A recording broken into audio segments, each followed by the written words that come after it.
speaking of being on the roads, take a look at this. A train crashed into a car earlier today. It happened near Holdrege. The driver was actually able to walk away from it, if you can believe that. Channel 8's Veronica Barreto joins us live here in the studio with more. Veronica?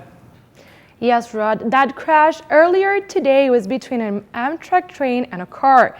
It has organizations raising concerns on railroad crossing safety in Nebraska.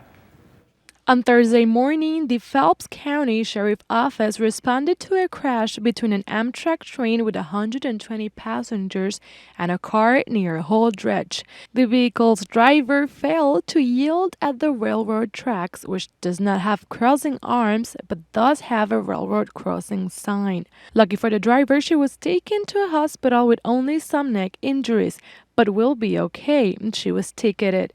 Operation Lifesaver, an educational organization that seeks to end accidents on train tracks, warns the public about the dangers around the rails. Anytime that you see railroad tracks, think trains, because you just never know when there's going to be a train, when they're going to run, because they don't run on a schedule.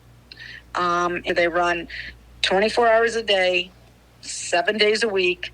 As statistics shows that every 3 hours in the United States, a person or vehicle is hit by a train.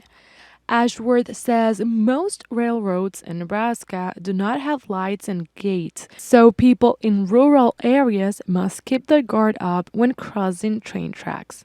In Nebraska, out of those 5,000 crossings, only 972 for the whole state have lights and gates. So the other ones are called passive. Don't take for granted that the trains that have passive crossings don't run trains, because they do. People should bear in mind the damage that trains can cause, and because they are so big, it is harder for them to stop on time. Trains are really big. I mean, they are 4,000 times heavier than a car.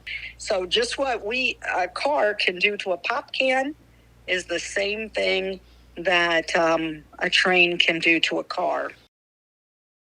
Operation Lifesaver will be in Lincoln on September 8 to engage the public and law enforcement into raising awareness on safely crossing railroad tracks. All right, Veronica, thank you so much for the story. Unbelievable video there.